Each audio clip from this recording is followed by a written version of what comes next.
प्रभु से अपनापन संबंध है और उसकी पूर्ति दूसरों से चाहते हो, और जब दूसरों से कामना की पूर्ति नहीं हुई तब फिर लौटकर प्रभु से आ जाते हो, तो दूसरी श्रेणी के भक्त कहलाओगे, प्रथम श्रेणी के नहीं। समझे? कामना उत्पन्न हुई, लोगों से जब नहीं पूर्ति हुई तो फिर प्रभु के पास अपनेपन में लौट के आना ही पड़ेगा, क्योंकि वही है जहां फिर अपनेपन में। वो दूसरी श्रेणी का भक्त है, प्रथम श्रेणी का भक्त नहीं।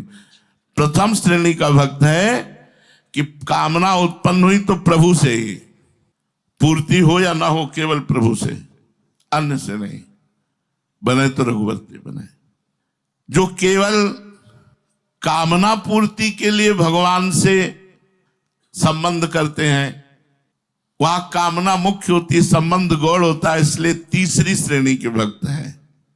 तो तीसरी श्रेणी वाले का भी कल्याण हो जाएगा, क्योंकि उसने गौड़ी से प्रभु को माना। तो अरे उनको तो राई के संभजन को मानत मेरु समान। कामना दो तरह की होती है, एक पारमार्थिक कामना और एक लौकिक कामना। पारमार्थिक कामना होती है दो तरह की, एक मुक्ति हो जाए और एक भगवत प्रेम हो जाए, भक्ति हो जाए, हमारा मोक्ष हो जाए, कल्याण, और भगवान से प्रेम हो जाए। ये दो प्रकार की कामना परमार्थिक होती है। जो मुक्ति की कामना है उसमें तत्व ज्ञान होना अनिवार्य है, तो उसमें तत्व को जानने की इच्छा होती है, जिसे जिज्ञासा कहते हैं। यह जिज्ञासा जिसमें होती है वो जिज्ञासु कहलाता है। गहरा विचार किया जाए तो जिज्ञासा कोई हानिकारक कामना नहीं है, क्योंकि वो अपने स्वरूप को जानना चाहता है।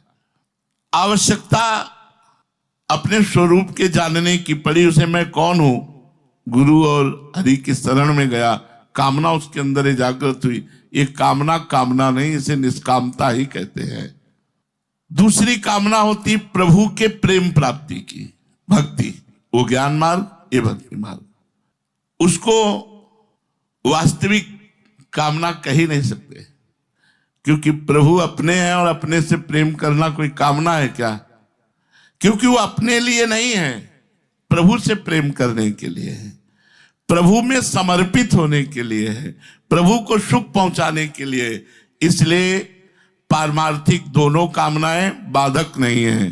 मोक्ष प्राप्ति की कामना या भगवत प्रेम प्राप्ति की कामना, ये कामना कामना नहीं है, ये निष्कामता ही है।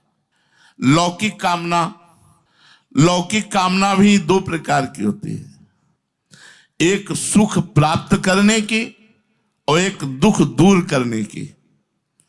जैसे शरीर को आराम मिले, जीते जी मेरा आदर सत्कार हो, लौकिक पारलौकिक, इन भोगों की कामना है। लौकिक कामना है सुख भोग की कामना।